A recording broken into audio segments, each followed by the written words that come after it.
Surabaya Mengaji. Yuk, dukung dakwah Surabaya Mengaji. Salurkan harta terbaik Anda untuk operasional dakwah.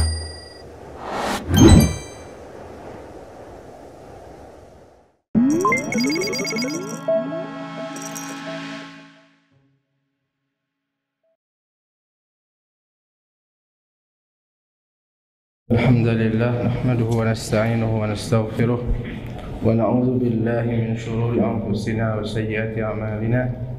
May yahdihillahu fala mudilla lahu wa may yudlil fala hadiya lahu. Wa asyhadu an la ilaha illallah wahdahu la syarika lah wa asyhadu anna Muhammadan abduhu wa rasuluh. Akhwani fillah rahimani wa rahimakumullah. Kita akan melanjutkan kajian dari kitab Al-Wajiz fi Fiqh Sunnah wal Kitab Al-Aziz.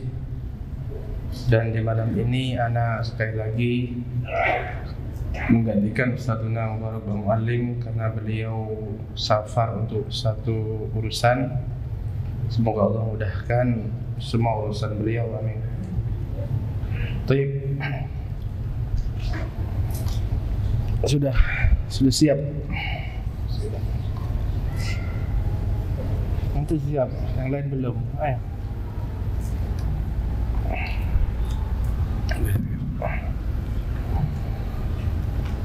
Qala al-musannifu Asy-Syaikh Abdul Azim Badawi hafizahullahu ta'ala.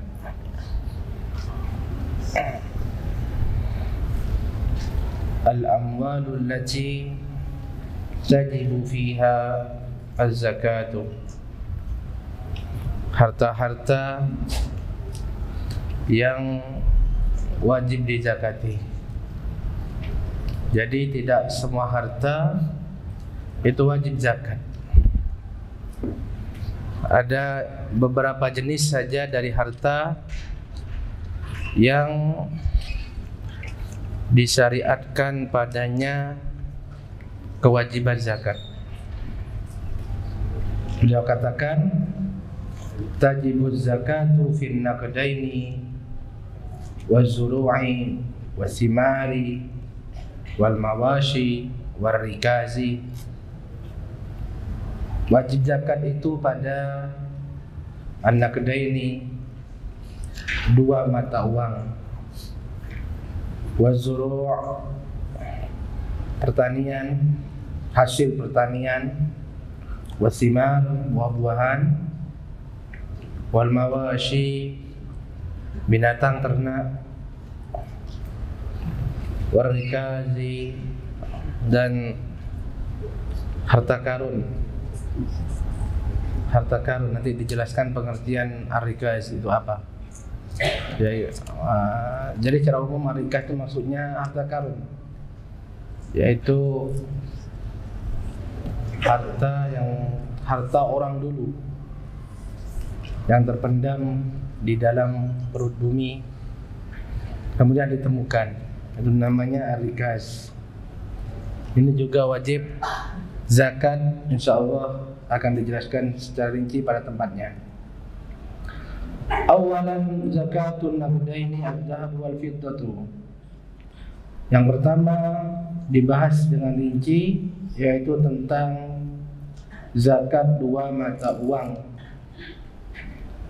Mata uang yang terbuat dari emas atau disebut dengan dinar, wal fiddah, dan yang terbuat dari perak atau disebut dengan dirham.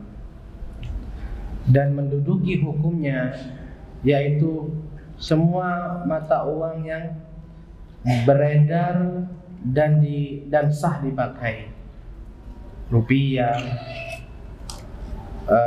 ringgit dan lain sebagainya, rial, memiliki hukum yang sama. Sehingga pembahasan kita pada pembahasan ini mencakup juga harta berupa uang.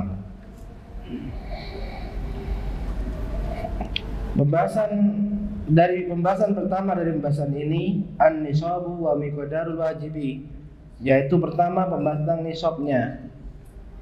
Nisab adalah ukuran minimal dari sebuah harta sehingga wajib zakat.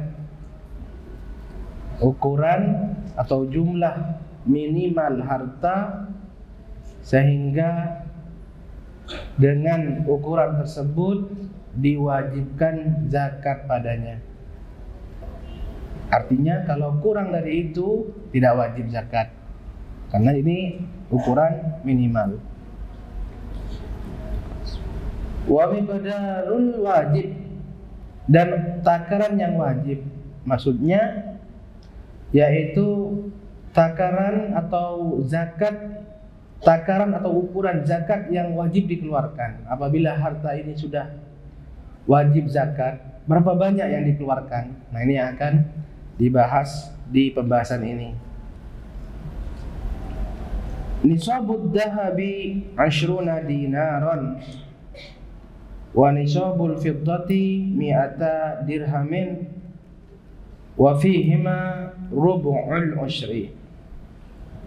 Nisabud dahabi, nisabnya emas, nisabnya emas adalah sebanyak 20 dinar. Ini nisabnya. Jumlah minimal wajib zakat dari emas adalah berapa banyak? 20 dinar. Berapa 20 dinar? Setiap 1 dinar itu sama dengan 4,25 gram.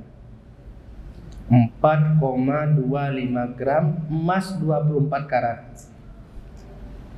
Kayak berarti 4/4 gitu ya bahasanya kita. Bahasa pasaran. 4/4.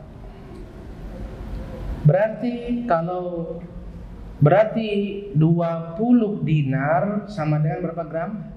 85 gram. Jadi kalau digramkan, nisabnya emas itu sebanyak 85 gram emas 24 karat. Harus ada 24 karat. Karena kalau 22 karat itu ada hitungan sendiri. Tinggal membaginya nanti bagaimana, ada pembagiannya.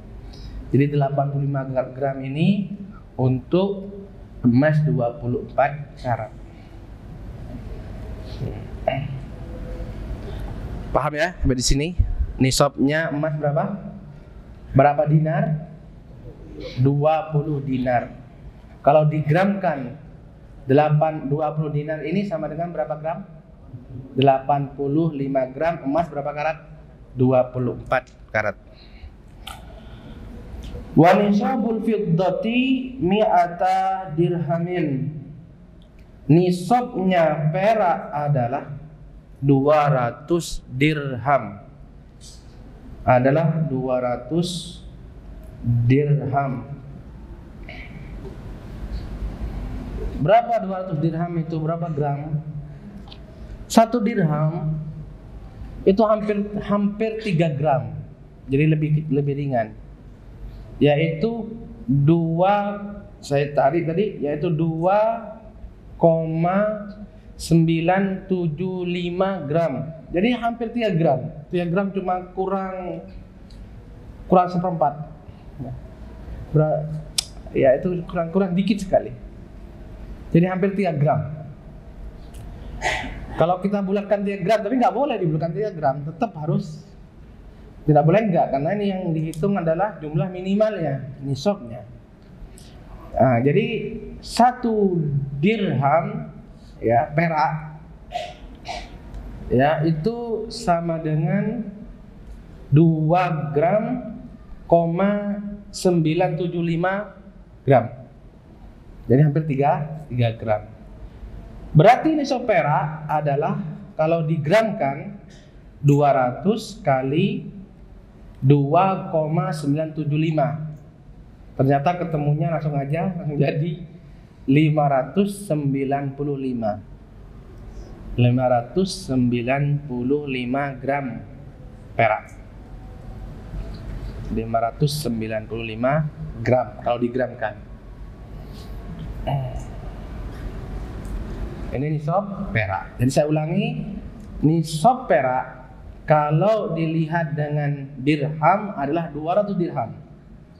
Dan kalau dilihat dengan gram sama dengan 595 gram, hampir 6 ya, hampir 600 gram, hampir 600 gram. Nah, barakallahu. Baik. Wa fihima rub'ul usri. Dan zakat yang wajib pada dua emas atau perak tersebut, kalau sudah wajib zakat, adalah rub'ul usri, seperempatnya 10. Seperempatnya 10 sama dengan 2,5%. Bingung aja. Ini istilah yang tidak ada di kita. Mereka paham, orang Arab paham. Rubul usur. Nggak ada kita kan 1/4 10. Nggak ada.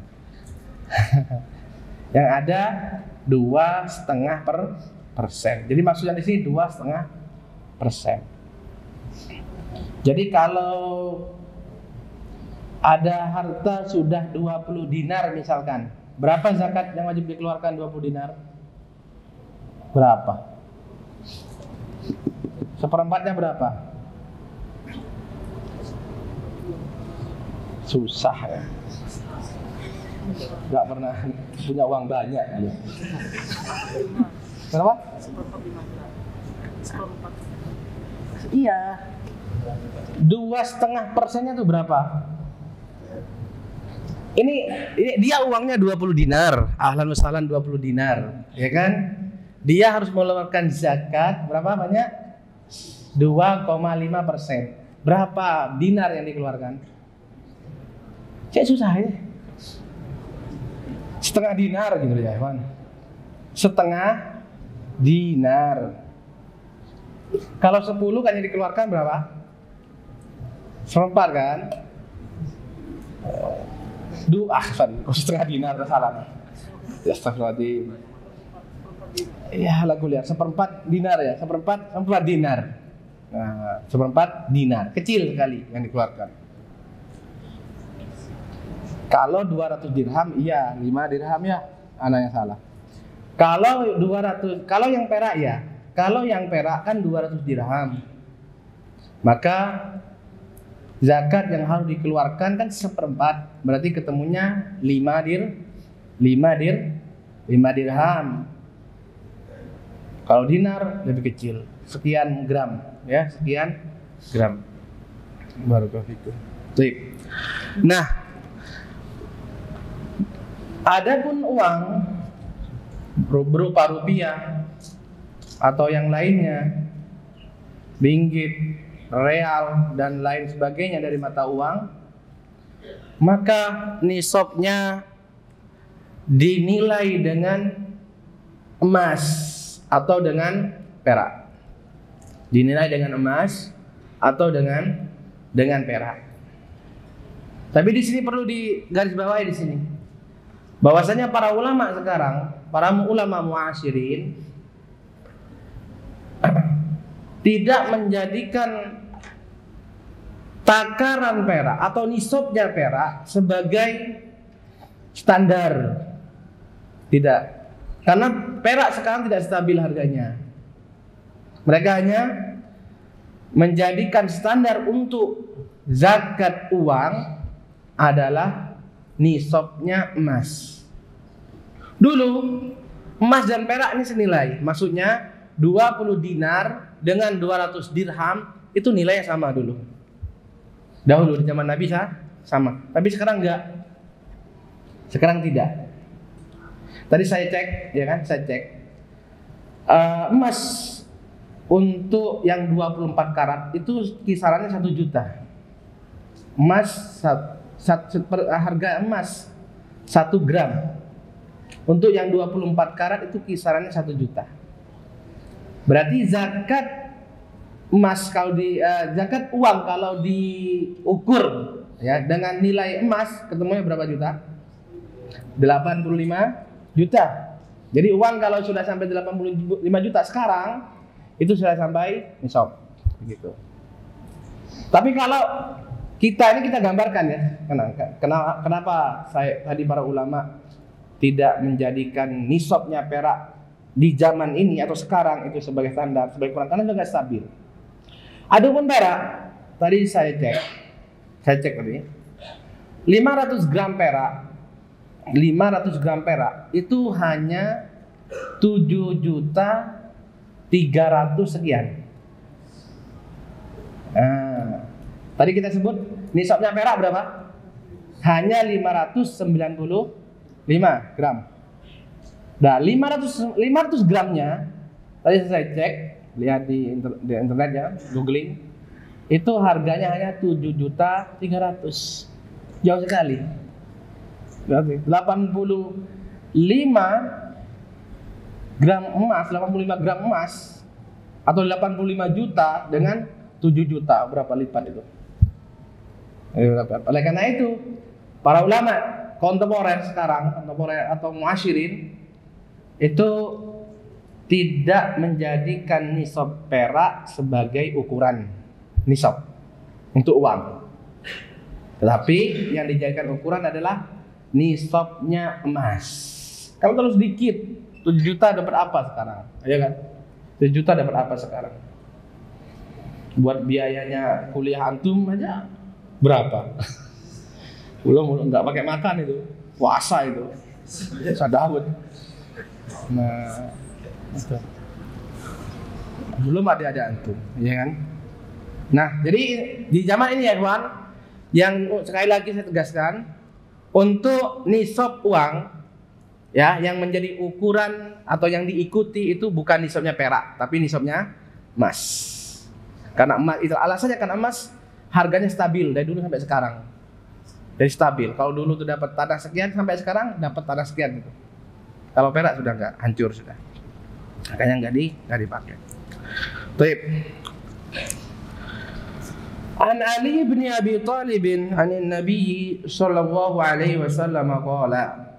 Dari sahabat Ali bin Abi Thalib dari Nabi sallallahu alaihi wasallam bersabda, "Idza kanat laka mi'ata dirhamin." Apabila kamu telah memiliki sebanyak 200 dirham, wa hala 'alaihal haulu, dan telah berlalu pada kepemilikan 200 dirham tersebut, 'alaiha haulu, selama 1 tahun. Haul setahun. Fafiha khamsatu darahima, maka zakatnya pada harta tersebut sebanyak 5 dirham. 5 dirham alias 2,5%. Walaysa 'alaika syai'un, yakni fid dhahabi, hatta yakuna laka 20 dinaran, dan tidak ada kewajiban bagimu suatu zakat sekecil apapun itu, yakni fid dhahab, yaitu pada emas, hingga engkau mempunyai sebanyak 20 dinar. Ini dalil nisab ini. Fa idza kana laka 20 dinaran wa hala 'alaiha al-haulu fa fiha nisfu dinar. Dan apabila kamu sudah memiliki 20 dinar dan kepemilikan 20 dinar itu telah berlalu 1 tahun, maka padanya wajib zakat sebanyak setengah dinar. Setengah dinar. Baik. Jadi ya ikhwah, ini kaitan dengan emas atau uang. Dan yang dimaksud uang di sini uang yang kita simpan, yang kita miliki. Adapun uang yang diputar, yang dikelola untuk dagang, untuk bisnis. Ini pembahasan lain nanti. Ini ada pembahasan masuk pada pembahasan urudut tijarah, zakat barang dagang. Tapi kita bicara di sini tentang kekayaan berupa uang yang disimpan, yang ada di lemari, yang ada di bank, bank ini bank itu. Ditambah dengan emas atau perak kalau kita memang punya emas atau perak. Nah, dilihat sudah sampai senilai 85 gram emas 24 karat atau belum. Itu caranya.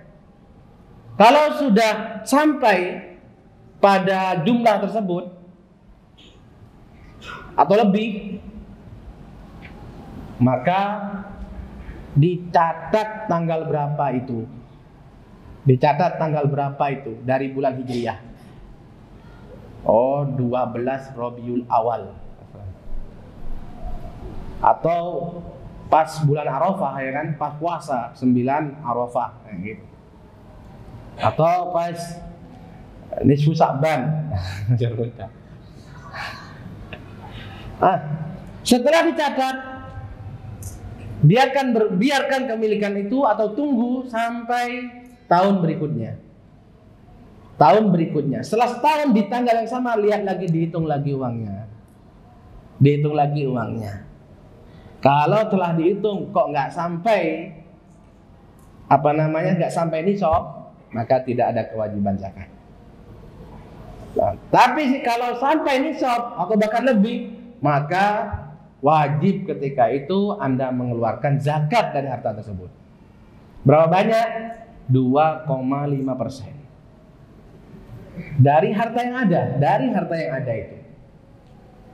Ya, kok ketemunya 1 miliar? Alhamdulillah. Berarti yang dikeluarkan berapa? Bingung kan, nggak bisa ngitung banyak antum.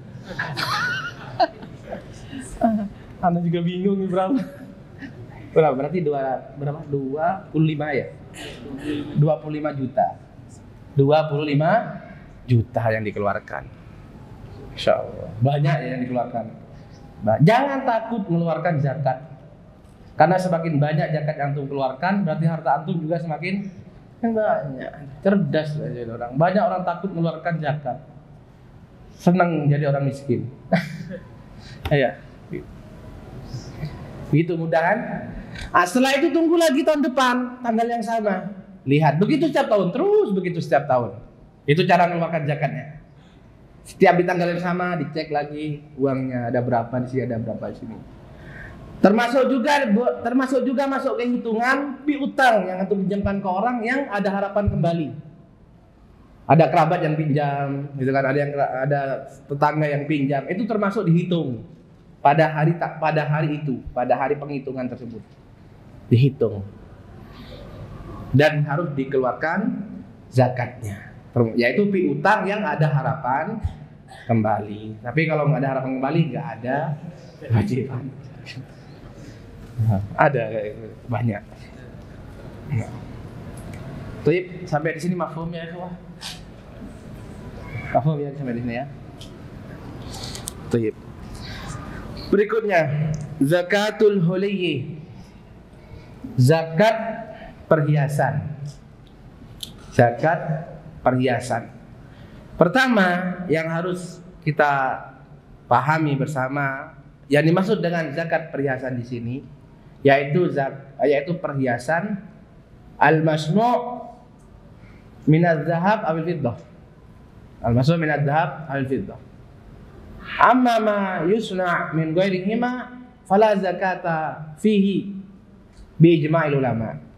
Jadi yang untuk perhiasan yang ada kaitan dengan zakat adalah perhiasan yang terbuat dari emas dan perak saja.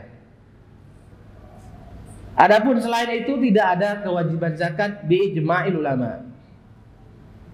Baik perhiasan terbuat dari intan, permata, berlian, walaupun lebih mahal nggak ada.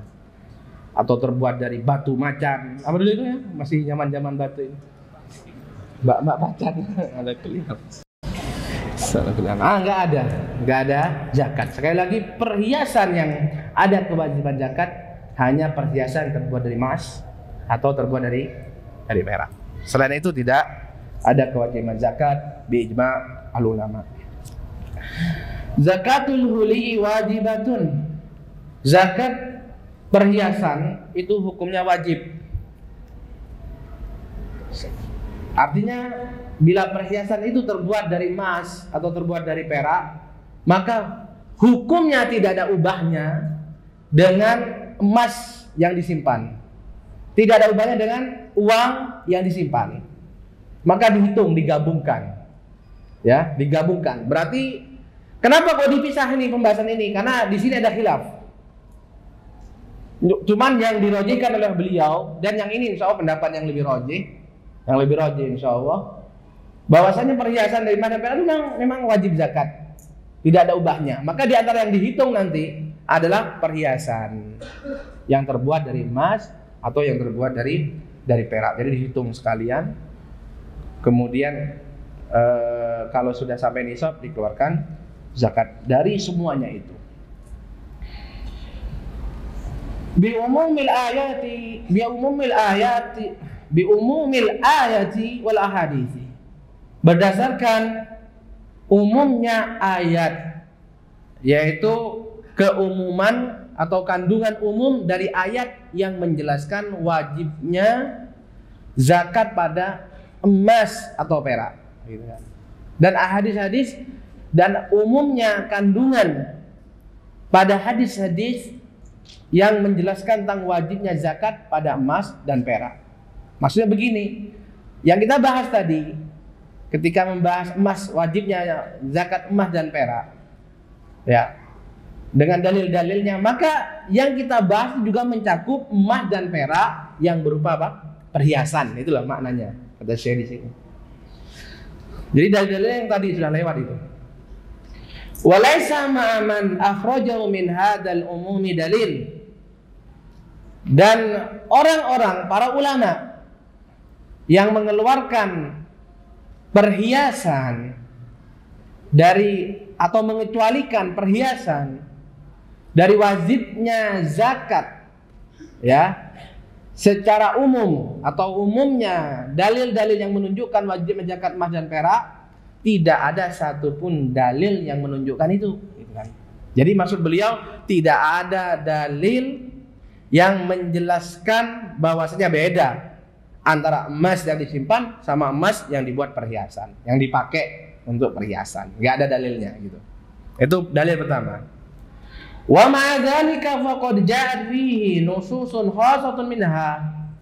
Terlebih lagi sudah ada tentang itu nas-nas, yaitu dalil-dalil yang jelas tegas, ya, khusus tentang wajibnya zakat pada perhiasan. Berikut ini dalil-dalil tersebut. An Ummi Salamah qalat, dari Ummul Mukminin Ummu Salamah mengatakan, kuntu albasu awdahan min dahabin. Saya dahulu memakai awdah, ya, awdah. Lihat di catatan kaki, al-huli minad darahim as-sahihah, yaitu perhiasan yang terbuat dari perak, dari dirham, ya, yang bagus. Min dahabin, ini terbuat dari emas katanya, tapi ini terbuat dari emas bagus. Fakultu ya Rasulullah akan zunha. Maka aku bertanya kepada Rasulullah, ya Rasulullah, apakah yang saya pakai untuk berhias ini itu termasuk kanzun? Ya, dalam ayat tentang ancaman orang-orang yang menyimpan emas perak kan disebut kanzun. Walladzina yaknizuna adz-dzahaba wal fiddah, itu maksudnya. Apa ini termasuk kanzun yang dilarang? Simpanan yang dilarang ya Rasulullah. Apakah ini termasuk dalam ancaman ayat yang itu ya Rasulullah? Itu. Faqala, maka Rasulullah bersabda, ma balagha an tu'adda zakatahu fazukiya falaysa bikanzin. Perhiasan-perhiasan seperti itu yang telah mencapai nisabnya, itu ada zakatahu, yaitu mencapai batas harus dikeluarkan zakatnya. Fazukiya, lalu dikeluarkan zakatnya, maka sudah bukan kanzun. Maka sudah bukan kanzun. Nah, ini tegas sekali, jelas. Bagaimana Rasulullah menjelaskan bahwasanya model perhiasan yang terbuat dari emas atau perak, bila sudah mencapai nisabnya harus dibayarkan zakatnya. Dan kalau tidak, maka itu kanzun. Ya, kanzun yang disebutkan nanti akan dijadikan lempeng, berbentuk lempengan, lalu dibakar dengan api neraka, kemudian digosokkan pada pemiliknya, di punggungnya, di lambungnya, dan di dahinya. A'udzubillahi min dzalik. Dalil yang lain, an Aisyah qalat, dari Ummul Mukminin Aisyah mengatakan, dakhala alayya Rasulullah sallallahu alaihi wasallam fara'a fi yadi fatakhatin min wariqin. Pernah Rasulullah sallallahu alaihi wasallam masuk menemuiku, lalu beliau melihat pada tanganku, kata Aisyah, ada fatakhat. Lihat di hamish, jam'u futhah, dan futhah adalah halaqah la fassalaha. Halaqah itu berbentuk lingkaran. Yang dimaksud ini cincin. La fassalaha. Fassa itu lebar bagian atasnya untuk ada tulisannya. Nah, Rasulullah SAW cincinnya itu ada fassonya. Jadi lebar bagian atasnya itu sehingga ditulis di situ Muhammad Rasulullah. Jadi bisa ditulis di atasnya. Nah, cincinnya Aisyah itu gak lebar bagian atasnya. Jadi Aisyah cuma menceritakan bahwasanya bentuk cincin saya itu bukan cincin yang model lebar yang kemudian ada tulisannya, gitu katanya. Taj'al wal mar'atu fi asabi rijliha, di mana perhiasan ini biasanya dipakai oleh perempuan pada jari jemari kakinya. Wa rubbama wada'aka fi yadayha, terkadang mereka juga meletakkannya pada jari jemari di tangannya. Ya, model cincin gitu ya. Model cincin, perhiasan dari emas atau perak yang diletakkan di mana? Di jari, al-muhim, di jari. Melihat itu Rasulullah bersabda, "Ma hadza ya Aisyah?" Apa ini wahai Aisyah? Maksudnya untuk apa kamu pakai ini wahai Aisyah? Faqultu sana'tuhunna atazayyanu laka ya Rasulullah. Aku membuatnya untuk aku berhias di hadapanmu wahai Rasulullah sallallahu alaihi wasallam.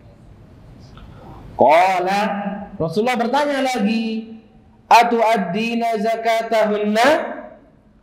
Apakah kamu sudah menunaikan zakatnya? Apakah kamu sudah menunaikan zakatnya? Qultu la, au masya Allah. Aku menjawab tidak, atau aku menjawab masya Allah, kaget. Baru tahu kalau ada zakatnya juga. Qala, Rasulullah bersabda, huwa hasbuki minan nar. Itu cukup membuatmu disiksa di api neraka, yaitu kalau tidak dibayarkan zakatnya. Ini tegas juga. Ini juga hadis yang tegas menjelaskan bahwasannya perhiasan yang terbuat dari emas atau dari perak wajib dikeluarkan zakatnya. Sehingga seperti sekali lagi saya jelaskan, perhiasan dari emas dan perak ini nanti dihitung satu kesatuan dengan harta kita yang lain, dari uang, dari emas batang atau yang lainnya yang kita kumpulkan, itu dikumpul semua, dihitung. Nah, dihitung. Begitu kita hitung setiap tahun dari harta yang kita miliki untuk dikeluarkan zakatnya. Sip.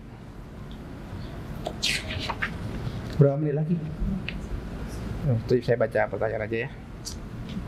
Atau ada yang tanya langsung? Ada yang tanya? Kurang jelas? Maafi.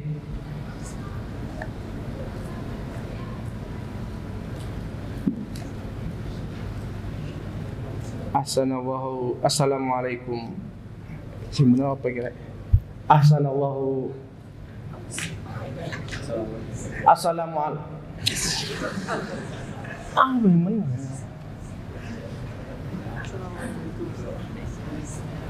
Enggak, assalamualaikum ya.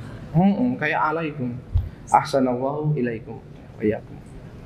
Bagaimana cara menghitung nisab perhiasan campuran emas dan perak seperti emas putih yang ada sekarang? Nah, sama aja ya, kita cara menghitungnya untuk emas atau perak, kita harus tahu dulu harga di saat kita hitung. Berapa harga emas seperti ini, ya kan? Berapa harga seperti ini? Atau kita lihat kan, kalau itu emas dilihat kan beratnya, ya kan? Beratnya. Ini emas berapa karat? Nah, kalau emas ini 24 karat, berarti berapa? Begitu.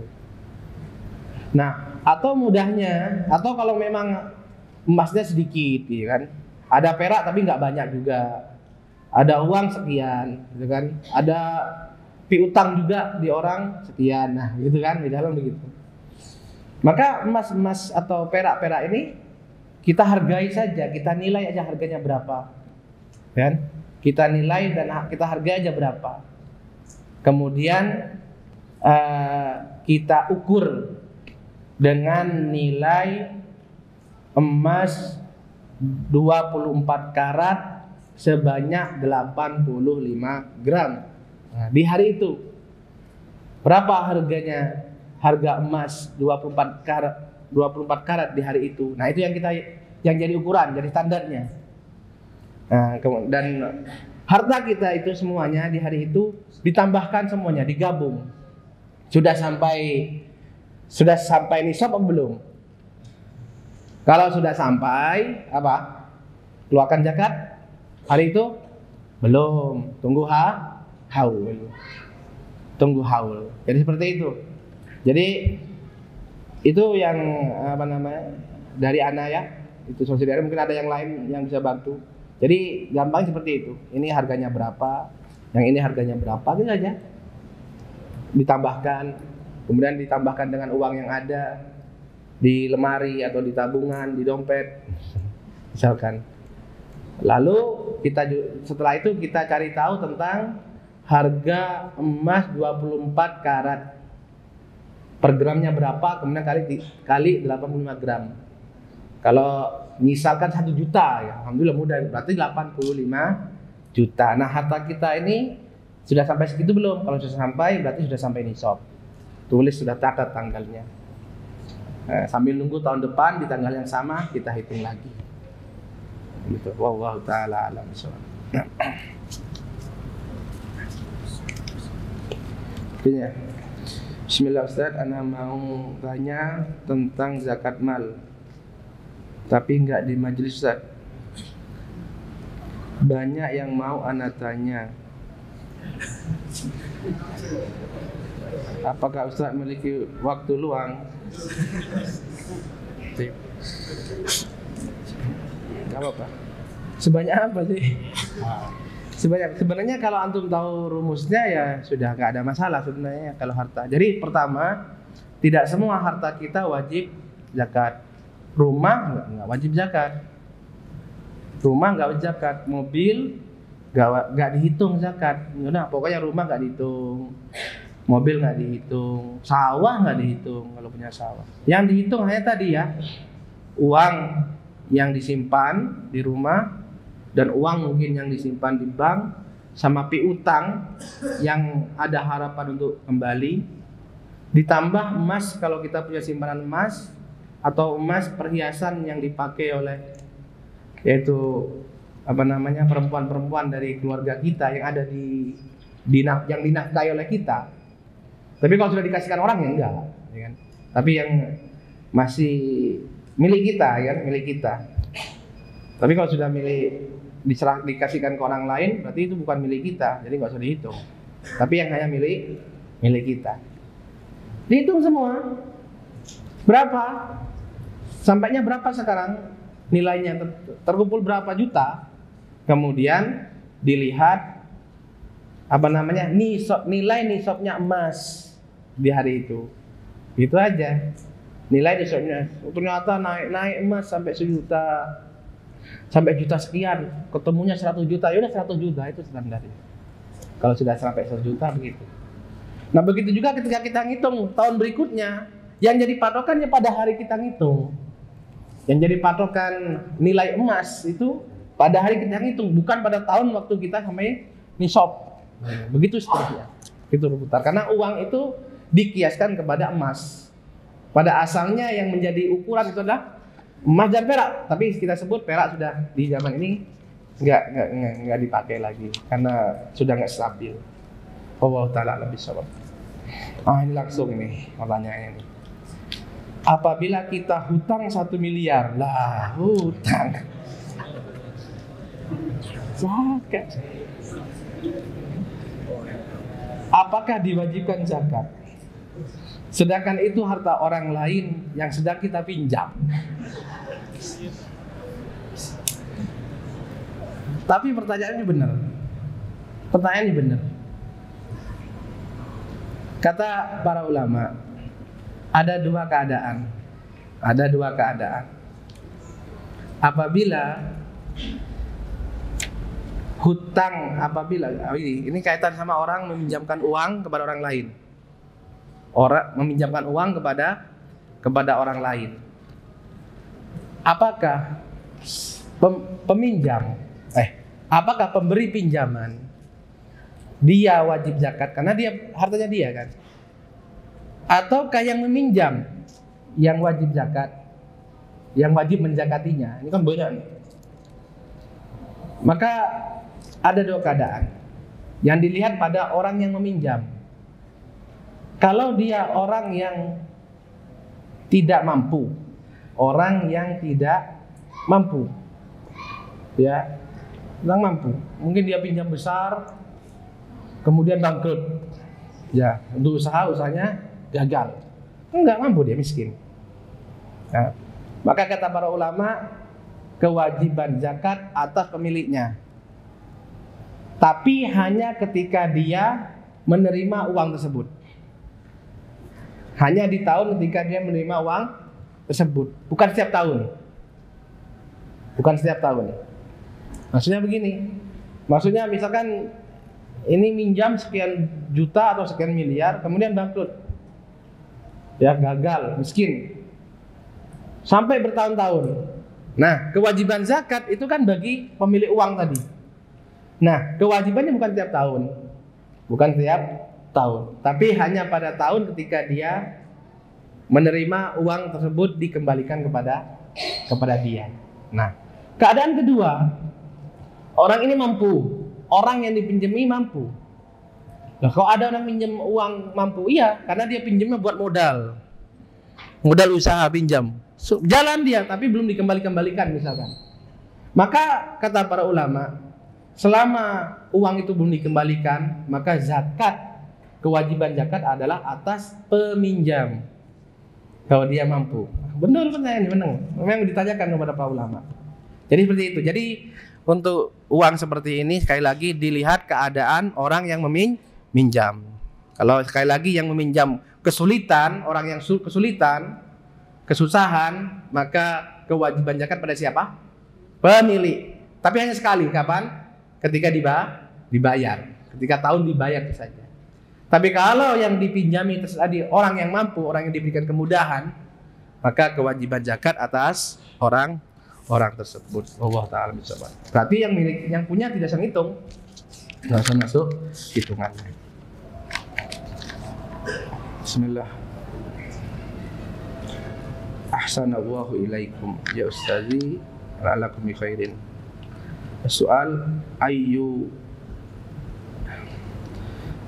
zakatin kanat tunkar fi ahdi Abi Bakr radhiyallahu anhu. Oh, zakah.